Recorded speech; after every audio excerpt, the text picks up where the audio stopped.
Fortnite removed building for 9 days total, which has brought so many large creators and casuals back to the game. But is this actually a good idea to remove it fully from pubs? And what impact would this have on the competitive scene as well? Epic have done something pretty smart with the removal of building. A lot of people freaked out at the start of the season when they read it, obviously because they thought it would be in the competitive playlists in arena and in tournaments for the first 9 days as well, but it just is in pubs. Now it's in there as sort of kind of intertwined with the storyline, and it seems like the real reason that it's actually been implemented, or shall I say building has been removed, is just because of the fact that there's a bunch of new movement mechanics, and this is an easy way for newer players to learn these. So there's the mantle, which is basically a clamber where you can go up onto walls, which has some really cool uses that I'm personally very excited about for competitive. Then also the tactical sprint option, which is just another sprint but much faster, which you can only do for a certain period of time before it recharges. So it seems like the temporary removal of building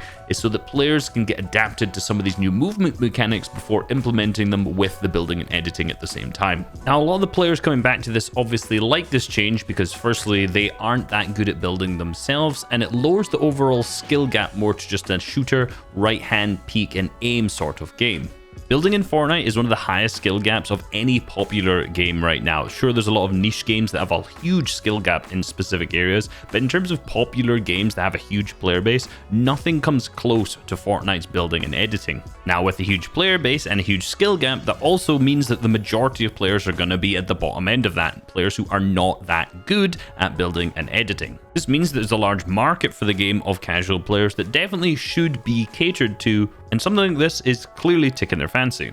Across the last few seasons, across most seasons to be honest, Epic have always catered to these casuals at the same time as catering to the competitive players. Mechs, the Infinity Blade, the Stinger SMG, and now what is in the game, the Combat SMG. There's so many different examples of this that as a competitive player could definitely get frustrating. It was definitely great to see a lot of these players who used to play a long time ago come back to the game and find a lot of enjoyment in playing it in its current state with no building. So it seems like as a casual, removing building for a large amount of people is a win. But it's not just as simple as that. Removing the main mechanic from the game that a lot of people fell in love with initially will clearly have its downsides. Those players who actually just play pubs as their main game mode, yet like to build, they might not be good at it, but they still enjoy that as part of the game, are going to be heavily upset here. You may be able to say, well, these players can just go and play arena instead, because if they are low skilled players, they're going to be on low points against players of their own skill level. Well, there's a couple problems with that. Firstly, arena does not have fill. It also does not have a squads option to be able to play with a full squad of teammates.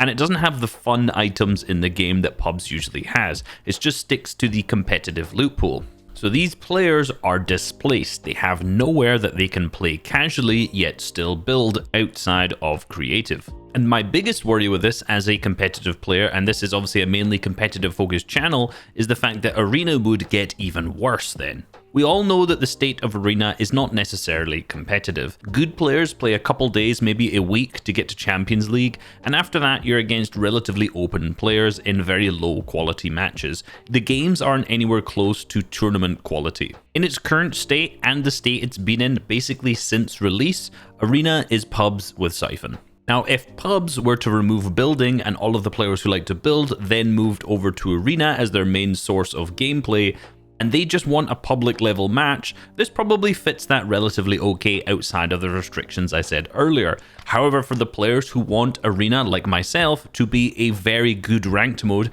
that want change, that have been pushing for some sort of positive change for arena for a long time, this just makes this even less likely, and the arena would become more casual rather than more competitive. The obvious solution here would be to make it its own playlist, and that seems to be roughly the general consensus. Everyone seems to agree that making a no-build playlist, then having pubs, and then having arena seems to be the way to go forward, and I totally agree with this. But there is a big issue of population and queue times. If you're splitting that casual audience from public matches already and now putting them into two different playlists, one with no build, one with builds, and then you've also got to remember that there's going to be solos, duos, trios, and squads versions of all of these playlists as well. That does mean that those populations are going to be split, and on smaller regions, you've got OCE, Asia, Middle East, and yeah, NA West to an extent as well. These queue times may be huge. And if there's a certain length of queue times, that means that the games just get filled with more bots. Now, if you're a real level casual player, that will be great for the no building aspect of things, because you might just be looking for that casual experience, and you might not even realize that you're against bots. But if you're a pubs player who doesn't necessarily just want to play against bots all of the time, this definitely could be frustrating.